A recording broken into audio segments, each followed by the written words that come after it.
We're blessed today to have Isaac Navarro as our hero healer. The whole idea behind the hero healer is to put in front of you in a non-testing, high stakes time where we're fellowshipping together, someone whose very life can be an example to you. Someone who has some characteristics that perhaps you'd like to model. Someone you say, I could do that because this person did that. And so today we have Isaac Navarro, who graduated in our second class at ASDO. And he went back to his home community in Visalia, where he has family roots. Originally coming there to work the lands, the farm worker roots. And he began his first job there after graduation, and still a job that he's at, with Family Healthcare Network, one of the larger community health centers in the country, taking care of now, I believe, 35% of the folks in Tulare and King counties, and with a population of 150,000 patients. Consider their community health centers there, their medical home. So a huge community health center. It's also a huge partner of AT Still. They consider themselves an educational health center, in that they have ASDO students there, they have PA students there, and they have SOMA students there. Are any of the SOMA students who will be attending from next year, this summer, going in the room? I think that's right, sitting in the front row here, will be part of the community campus there, where they'll be in their second, third, and fourth year based out of that particular community campus. So in addition to being the educational health center leader inside of this health center, Isaac is a future leader in the community health center movement. Has been recognized by other leaders in the movement as somebody they would like to see developed over time and moving into a leadership position. And he's also has for been almost 2 years now as a board member of AT Still University. So let's welcome Isaac Navarro. Wow. Thank you. My friend. Can you hear me? Is this microphone working? No? Can you turn me up? It's the green light is on. I don't project very well though, so maybe I'll hold the microphone. I don't have the gift that Dr. Dillenberg has. Okay. Is that better? What mic?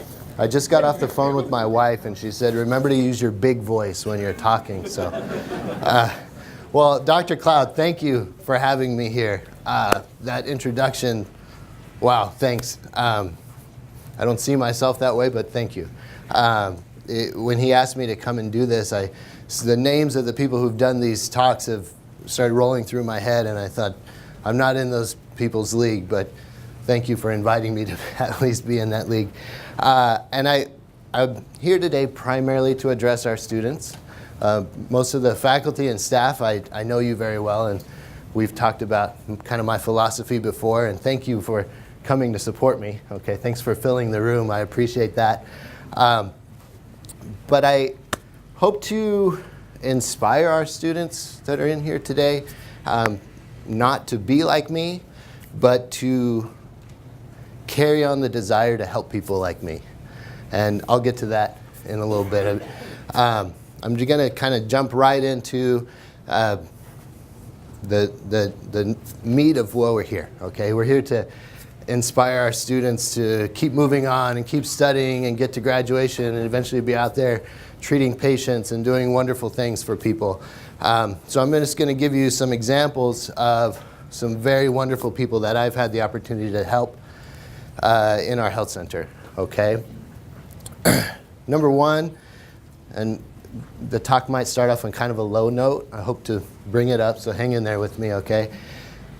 2 weeks ago, I was in one of the health centers that I oversee the dental operations for. One of our dentists came to me. She's an ASDO grad, by the way. Did a rotation with us, is now out there working for us.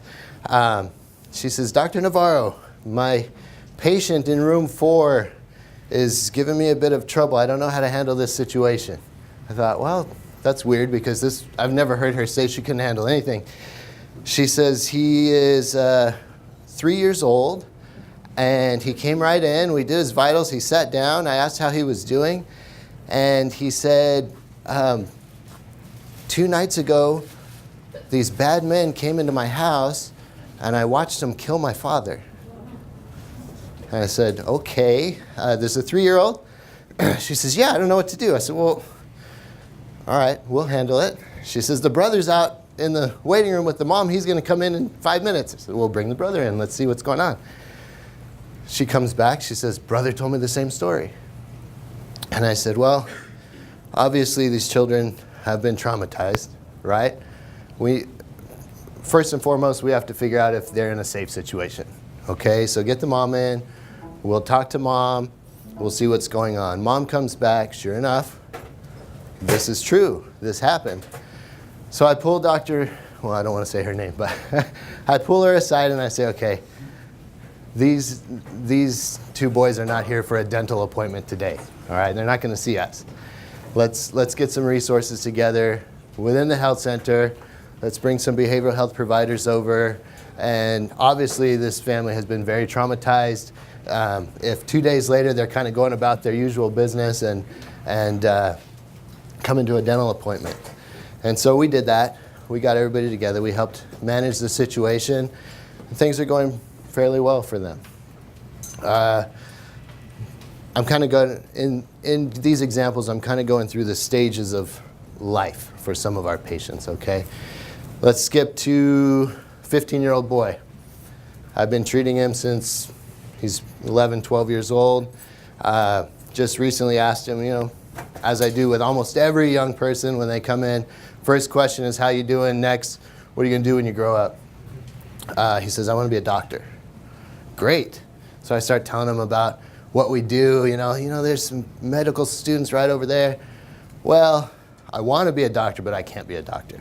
Well, why? It's just not, it's not for people like me. What do you mean not for people like you? Well, and he goes into his life situation, not very different from the 4-year-old whose father was murdered, same social situations. But I'm helping him. I said, no. Next time you come back here, be sure your mom comes back here with you. We'll talk about this. And so I get stuff like this all the time. Progress, If I don't help this guy realize his dreams, this young man, he's 15. He might not want to be a doctor next week, but I'm going to make sure he graduates high school, moves on, does something, right? 54-year-old man. I've been treating him for 5 years. First time he came in, blood pressure was through the roof, acting kind of funny. He's not there having any kind of pain or anything like that. I'm trying to figure out, why he's there. And he says, well, I'm really high right now. I just did a lot of meth, and I've been doing methamphetamine for a long time, and I decided I should get my teeth looked at today. So, all right, let's look at your teeth. But on the way out, I'm going to take you over and talk to our physician, and we're gonna. I said, we have lots of doctors here. We're going to make sure you're healthy, So this man, he's been kind of off and on for about 5 years. The last 2 years, he's been completely sober. He actually has a job now at a recovery center in town, a couple blocks away from my clinic, and he's doing really well. I went through those stages because lots of times, lots of the patients that we see kind of in the health center world, all right, medically underserved, socially underserved people, when they reach 54 years old and they've been abusing drugs for 30 years, lots of times it's very easy to say, well, you've chosen your life. You've chosen to be where you are. No one's putting that pipe to your mouth and making you smoke it, right? And when you reach a certain point, yes, there is lots and lots of choice in these situations, but there are events that can lead up to him being in that situation where he might be out of control. He might not know what to do. And what I would like you all to think about is somebody like that, he made the choice to come into my dental clinic that day and tell me, I'm really high right now. So he was choosing to get help. And that's what it's all about. That's why you're all here as students. You want to help people, right? Whatever field you're studying, we have med students in here, PA students, DO students. DMD students. That's your specialty, okay? The overall picture I'm getting at is you need to look at something called the social determinants of your patient's health. I've sort of dedicated my life to studying the social determinants and addressing them, okay? It's possible to take people like my 54-year-old patient and get him out of the situation he's in, and now he's out helping other people get out of that situation.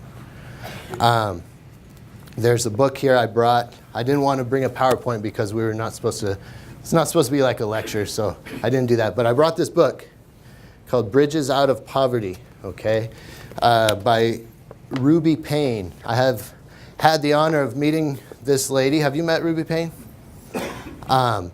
Wonderful human being. This is a workbook of sorts for medical professionals. I can help you get a copy of this, okay?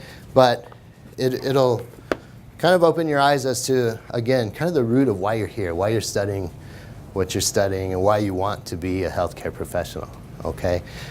This book will kind of give you the academic proof as to why looking at situations like this for individuals will go a long way in your practice. I'm here not to, advertise this book for you. It's something I use, but I'm here to come out of the academic side of things and stand as living proof to you that you can help people, okay? All of the concepts in this book can be summed up by a story that is told frequently in motivational speeches, leadership retreats, things like that.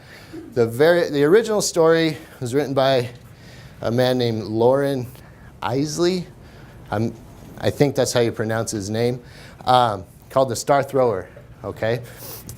I give him the credit because when you read the original story, there are many, many derivations of the story that are told very frequently now, and no one ever gives this guy the credit, but he came up with the original concept. He was a philosopher. The most modern kind of rendition of this story goes like this. There's a man walking his dog down the beach, and he's walking along and he sees a young child in the distance, and the child is reaching down and doing something and standing up and just repeatedly doing this. And as he walks up, he realizes there's a whole mess of starfish that have come up on the shore. And he comes up to the young lady, he says, "What are you doing?" She says, "I'm helping the starfish." And she's just tirelessly just throwing them back in. And as she's throwing them in, they're washing back up. So she's trying to throw them harder. He says, "Why are you doing this?" She says, "We've got to help them. They need to be in the water." He says, "The sun's coming up. They're going to dry out pretty soon. You can't make a difference. Look how many there are." And she kind of looks at him and with a puzzled look on her face, and she reaches down and she picks one of them up and she throws it as hard as she can out into the water. And she says, "I made a difference for that one." And so that's what you need to do. That, especially if you come into a community health center world. I hope every student in here goes to a community health center to work, okay? I love community health centers. I'm all about them. But even if you don't end up in a health center where you're going to find cases that are overwhelming on a day-to-day basis, you have to focus on the person sitting in front of you, and you have to focus on trying to make a difference in the moment for them. And the reason I said, I'm kind of living proof for that, I'm going to tell you my story, okay? I've never told this story to a big group of people before. I've probably only told this story to 15, 20 people in my life. Our board chair, Dr. Cloud mentioned I sit on the board. Our board chair, Scott Drew, he couldn't be here. He wanted to be here. He had some flight delays. I told him this story, a version of this story, about a year ago, and he told me, "You need to tell this to as many people as you can." So I'm taking his advice. And please tell him tomorrow that I did that. Or we'll see him tonight at dinner, actually. To kind of, like I said, stand here and be living proof that you can make a huge difference in people's lives, we got to go back to 1978. For a lot of us in the room, that's probably not very long ago. Some of our students probably are wondering if cars were invented back then. But 1978, a young man, 23 years old. That wasn't me. I am younger than that. Young man, 23 years old, and his wife find themselves imprisoned because of their involvement with a robbery homicide. This took place in Farmersville, California. My local people here know where Farmersville, California is. Because of, there were a group of people involved with this situation. One of them kind of made a deal to get the others a little bit of leniency. The young lady goes to jail for about 10 months, I believe. The young man, her husband, has got a 5-year stretch in San Quentin Prison, California. San Quentin, the people from California, you know what happens at San Quentin? That's where death row is in California. The worst of the worst go to San Quentin. So the wife gets out of jail 10 months later, after about a little over a year of the husband behaving himself. In San Quentin, he's granted privilege to have his family visit him for 48 hours. 9 months later, I'm born. Okay? I am a starfish. All right? I wasn't washed up on the shore. I was born on the shore. So let's see. So that's 2 years into his term. 3 years later, he comes out. Does okay. About a year and a half, gets wrapped up in same old lifestyle. Meanwhile, his 3 children are watching all of this happen. Me being the youngest of the 3. A few years after that, he's murdered in a robbery homicide himself. At this time, I'm 12 years old. Dad got murdered, very much like the young man in the dental chair. I didn't watch this, but it was a big story in Visalia. It was the first homicide of the year, so all over the newspapers, isn't that a very troubling time for me, 12 years old. My mother kind of spins out of control. After this, I find myself around 13, 14 years old, pretty much raising myself. My siblings are out of the house by this time. I was never homeless or anything like that. But like I said, pretty much raised myself. Never really had a childhood. So the path I'm going down is the only path I know.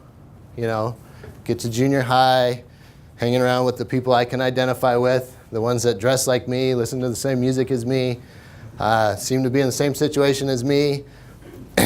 And Mr. Howard in 7th grade kind of pulls me by the collar one day. He says, "You show up in my classroom at 7 a.m. tomorrow." I'm like, 7 a.m.? That's an hour early. He talks to me for about 45 minutes about the choices you can make. He says, he takes out 2 of my exams and he holds them like this and he says, "You got a 16% on this one and a 100% on this one. So I know you can get a 100% on every one of my exams. So that's what you're going to do from now on." Throughout my life, I've had people doing that for me, okay? We'd be here until 5 p.m. if I listed the names of people that every time I washed up on the shore, they picked me up and threw me back in. I'm not here to have you feel sorry for me or anything like that. This book actually mentions how people in situations like this, they do need to be pulled out and kind of shown a different way and build a bridge out of poverty. But they can never let go of the situation they were in before because that's what made them who they are. And so, like I said, I'm not asking, I'm not here for a pity thing. I'm here to show you that the Mr. Howards, 8th grade was Miss Kirschman. Every single day in 8th grade, Miss Kirschman looked me in my eyes in the middle of class and said, "Isaac, you're a good person." And I was the only kid in class she would do that for. It was embarrassing. Then it got to be kind of a joke. And she didn't have to do that, right? She's a star thrower. You all are star throwers, okay? Don't ever stop being a star thrower, because just as I've had pretty good success in my career as a healthcare professional. I could have gone down a very different career path. There are, I mentioned Farmersville, California. I can walk down any street in Farmersville, California to this day, and they find out my last name is Navarro, and people step aside for me. That's the way it is. That's the life that I've, at this time, chosen to remember, but keep aside. And you can lead people down that path. So that's pretty much all I have.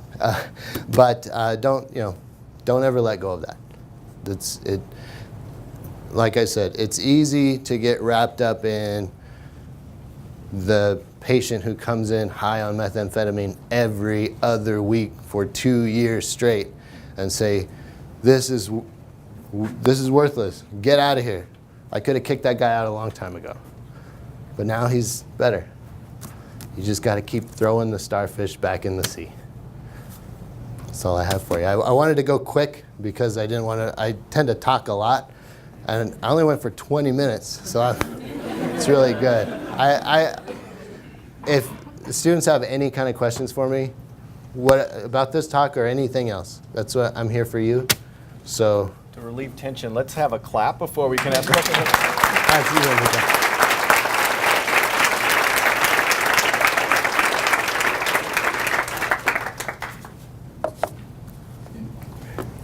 Indeed, let's do some questions. I want to bring you the mic. Anybody? Yes. I don't need a mic. I got a big enough mouth. But it's being recorded, and they're trying Okay. to. But go ahead, since we don't have it on. Tell them a little bit about how you started at the community health center that you're currently in charge of. Give them a little idea of how you started. Very good. Thank you for asking that question. I didn't tell her to ask me that question. And in the versions of this talk, there's a mention. So I was talking about when my father was released from prison. We moved from Farmersville, California to Visalia, California, which is not a big move. It's like 12 miles or something like that. But we moved into a government-subsidized apartment complex, I guess you'd call it. You know, in the big cities, it's like a project, you know. But in Visalia is not big enough to have one of those. So it's a little complex. But that's at 317 West School Avenue. I had my kindergarten school physical at a family healthcare network facility. We'd go there from time to time. We kind of bounced around from healthcare providers, but I do distinctly remember going to, and it wasn't Family Healthcare Network at the time. In researching the history of the company, I realized that I was going there. That was a couple of blocks south of where that apartment complex was. So I've always known about the organization. When I was here in dental school, I was in Fresno in an airport, the airport in Fresno. I was visiting family. I married up. You ever heard that term, marry up? I married up big time, okay? My wife is like the queen of the star throwers, okay? This is all day long. So when I started working for this family, I decided I'm never leaving this family. I'm going to weasel my way into this family somehow. So family business there. I helped in college. I helped run the business. My wife and I, my in-laws, they're up there in age now. You know, they couldn't run it by themselves. When I came to dental school, I came to ASDO for an interview thinking I'm never going to dental school in Arizona because my wife and son are going to have to stay there to help run the business, and this is just too far away. 10 minutes later, Jack Dillenberg sold me. I wasn't going anywhere else but this school.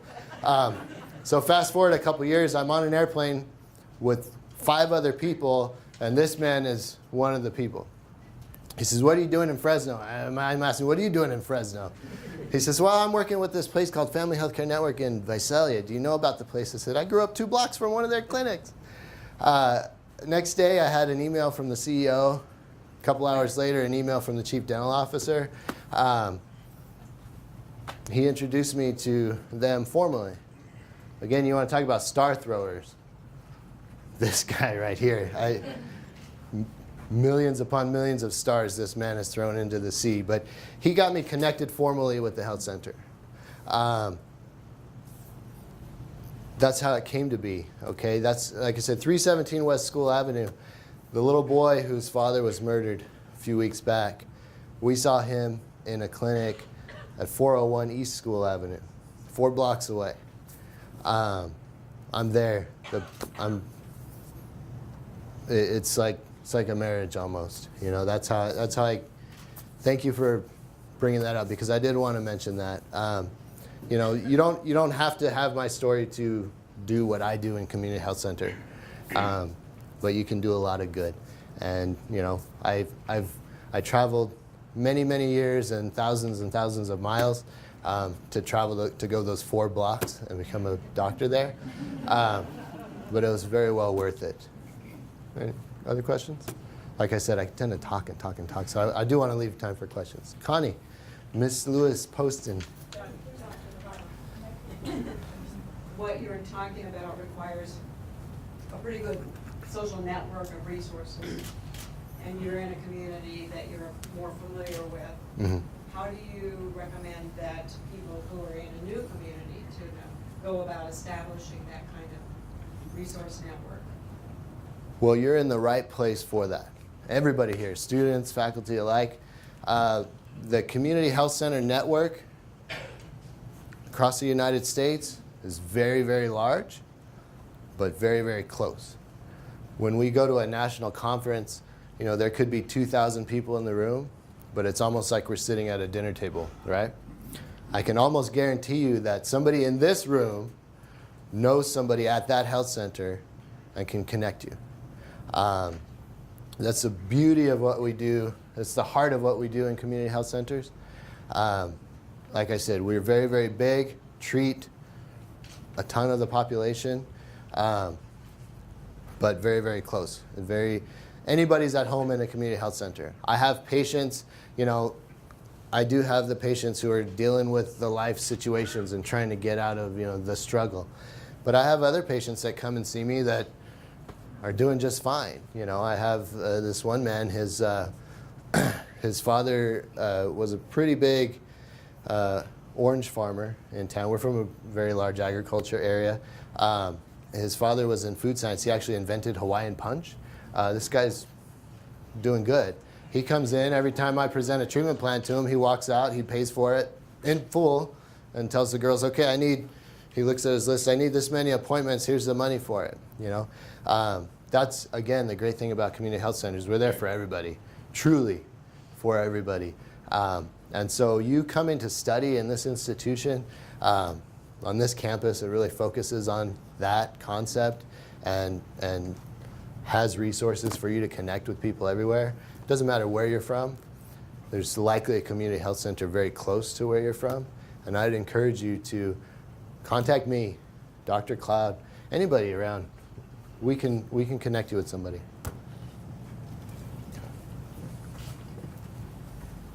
What advice do you have for students or for any of us when our arm is so tired that we feel like we can't throw another star? That's a very good question. That's when I think the answer to that is, it goes back to Connie's question. That's when you lean on people to get some rest. You know, you in doing what you're going to do as a healthcare professional, there's always going to be another star down on the beach. If you don't rest your tired arm, then you're done. You know, there won't be another one getting help from you. And so it's very important to realize that. Just as much as you take care of your patients, the people around you, if you aren't focusing on yourself to an extent, then it won't work. Does that answer your question? Okay, good. Anybody else? Take a brief moment to talk about the pipeline into the health professions. So we talked about this a little bit in our last tour of Wheeler, but it's a really difficult path into the health professions. And mostly the folks that are able to maneuver that path are the sons and daughters, nieces and nephews health professionals because they have folks who can give them signs about where to go. And so a few examples for you to think about, because what we need you to do is to look at that child in your exam room, that child in your chair, and think, does this have the heart, is this person somebody who has the heart of a healer? And for you to begin to mentor and bring that youngster up. You know, in around 4th grade, you need to be talking about math. Because if you're not good in 4th grade math, you're not good in 6th grade science. Not good in 6th grade science, your chances of getting to health profession school are pretty slim. We need you to be there to say, you know, what's your mom and dad doing? You know, if this is a little girl and she doesn't have a dad, so there's no dad to bring her in on, you know, bring your daughter to work day, maybe that's a role that you can play and say, you know, so that you can be that example, because they need a hero at this point in their life. So they have to start thinking, okay, I'm planning. When am I going to get married? How much college? You don't have to go to 4 years of college and 4 years of, and you know, somebody has to set that pathway. And these are all things that, if they're not, you know, they're made available to the privileged, they become a reason that the underprivileged have such a poor chance of getting into health professional schools, because that mentor isn't there for those guides. And then they need someone to talk about the classes that are being taken in high school and being careful about your behavior during high school. Talk about the importance of those grades in order to get into college and what each one of those grades mean, because you guys know it, you had to get in here, right? What each one of those grades mean in order to get into the health profession school. They're going to need somebody to write a letter for them, because there's a good old boys aspect to this, to the health professions. And there are lists at schools that say this is a politically sensitive applicant. This is, you know, the president called and asked me to take a look at this person. So we're going to take a look at this person, right? And we need you guys to play that role. As a matter of fact, we have specifically a strategy with the National Association of Community Health Centers called Hometown Scholars, where the 2,000 employees and board members across the nation and 9,000 community health centers are looking at their own patients and saying, hey, this one has a heart of a healer, let's mentor them. And when the time comes for them to perhaps get into health profession school, they're supposed to send me a letter that says, I know this one. This is the kind that's going to come back and throw stars in the health center, and would you take a look at them? Call out a hometown endorsement. We're expecting you guys to be the next level of hometown endorsement as you go out, for you to be paving the way for the underprivileged to be able to come out of their community instead of get into the health professions. And I didn't know your story, and since you went down this path, I feel compelled to make an early announcement. As a matter of fact, we have with our partnership with NAC, we have this Hometown Scholars program, this pipeline program, where they're marketing it to the health centers across the country. And in order to highlight that, we also have an award that's given out each year by NAC to identify the Juan Carlos Olivares Hometown Advocate of the Year. So in order to tell you about that award, I need to tell you about Juan Carlos. Juan Carlos is a director of a health center in Yakima, Washington, and Juan Carlos gave our very first hometown endorsement. And what he did for that endorsement was, after we were starting the dental school, in our first, about 3 months before we opened, Juan Carlos himself flew here, walked into my office and said, I have somebody you need to look at. This is a young man that needed a dad, saw him as big brother, and he was kind of a ruffian in town, and so I've been mentoring him. He's been dating my daughter. Matter of fact, I've employed him in the health center. He runs things around for my lab, and I think he ought to get into your dental school.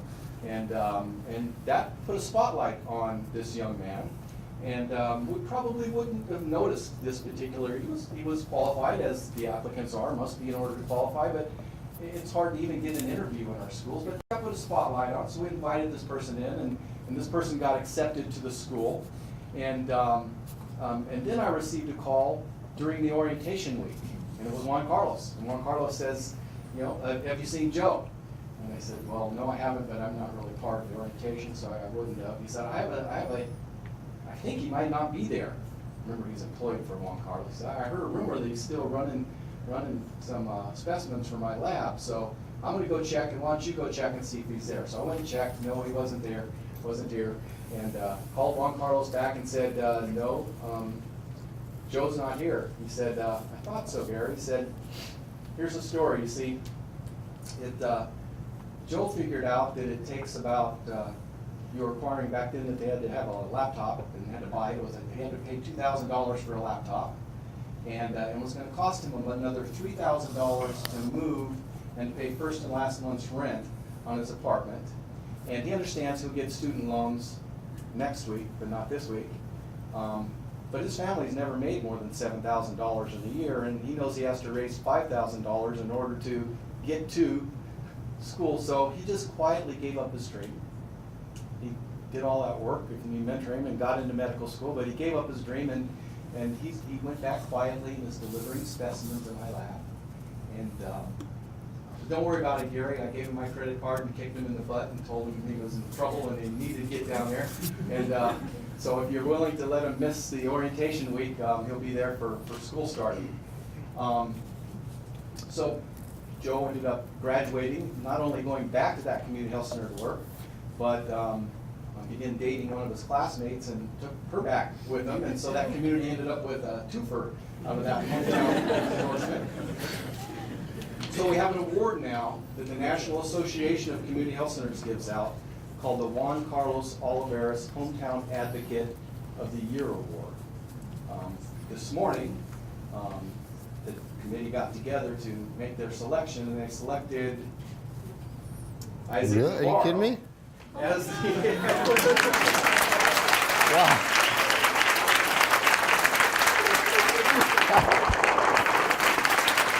Oh my gosh. This award is given out at an annual conference. He's not supposed to know about it, so we have to forget. February at DC, but I figured, Whoa. given the story. Did you call the health told, center? I need the time off to go there. Wow.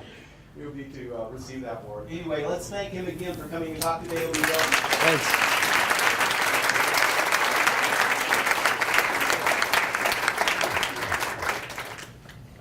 Anybody else? Isaac, I've got a quick question, because I visited you at your health center. Yes. And one of the things that we, as faculty and as students, will be charged with looking at down the road is integrating education for interprofessional education, interdisciplinary. Are you starting to see that take shape in the community health centers, either Family Healthcare Network or outside? And if so, have you ever engineered any ways to help facilitate that process? Yes, yes. It's happening all over health centers. What we're doing at Family Healthcare Network is we're redesigning all of our facilities, and we're putting everybody together. And I was on the original team for our first integrated health center design. And actually the original floor plan of that clinic, I presented at an ASDO thing a long time ago. It looked like an old school clinic, you know, not very comfortable, warm feel. And I was very proud to sit on the team to, should have seen the designer's eyes when the CEO said, hey, we're going down a different path, we need you to redo this whole thing. Because he had put who knows how many hours into this design, right? And Harry Foster was kind of that way. He's no longer our CEO, he retired recently, but he was just kind of like, let's do this now type of guy. But yes, in our design, everybody sits together. So right now I'm overseeing 2 health centers. One, we've dedicated to integrated teaching. I just put in an order. I finally got approval. We're going to have a big thing inside our classroom that says Family Healthcare Network Center for Interprofessional Education. So the one clinic, we do that. We get all of our students together as much as possible because we have DMD, DO, PA students, and we also have a dental residency there. Integrated learning. So we're trying to build future integrated workforce through our center. The one at 401 East School, where we saw the little boy and his family. When I'm there treating patients, I sit in a pod with a health educator, a physician, a PA, pediatrician right down the hall, and we all work together. There are times I'll be sitting there, our dental clinic is very open. I'll be sitting there with a family and the nutritionist will come and say, give me a label for that family. I'm going to go in and talk to them, you know, because she'll recognize something. Or I'll sit down for an exam and I'll say, okay, hold on a second, I'm going to bring someone in to talk to you. The cool thing about doing dentistry for them is a lot of times, you know, what I need to do can wait. It's more important for me to send them to the nutritionist or the behavioral health specialist or something like that. So yes, and you're seeing that I think more and more in community health centers all over the country where the idea of working together, you know, talking about going back to, you know, the tired arm. Me as a dentist, I moved into administration. I've been there 6 years. I moved into admin 5 years ago, actually.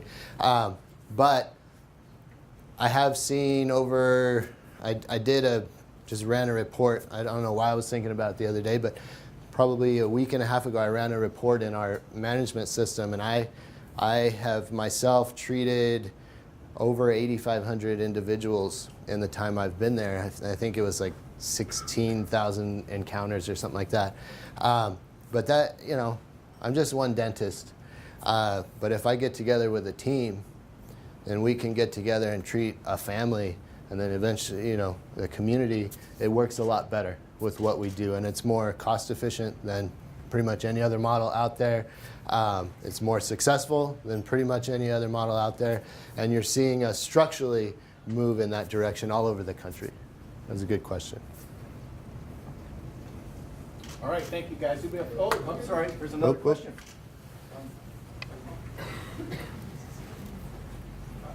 I just wanted to say, if you can give me let me get the information on the Kane book. I'll put copies in both libraries, and feel free, probably take us a couple of weeks to come by. If you want to take the book out and read it, follow up, we'll have it in both the Good. Churchill and the Arizona branch. Here you go. This one will be here for the Mesa campus.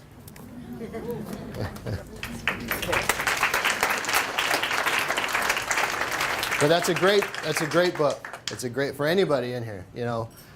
It starts out kind of like I kind of ripped off her method for this talk, okay? She starts out first page going through some scenarios with patients and kind of asks the reader, it's more of a workbook, asks the reader to go through and, okay, evaluate this, take a step back from this situation, you know, what is this patient going through? What are the factors that you need to be involved with? And that goes across any line in healthcare, you know. Any field you're in, you can utilize that. That's the cool thing about the social determinants. All right, guys, he's welcome to visit with you afterwards individually. Oh, man, another question. Oh, I'm good. All right.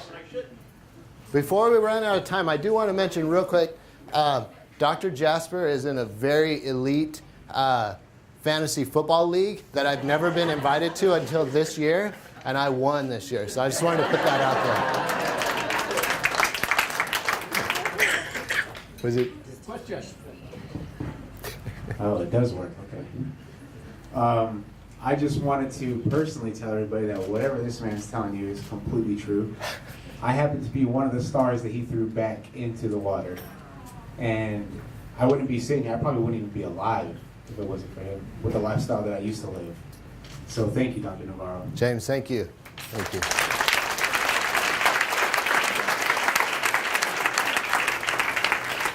All right. Thank you very much. It was an honor to be here.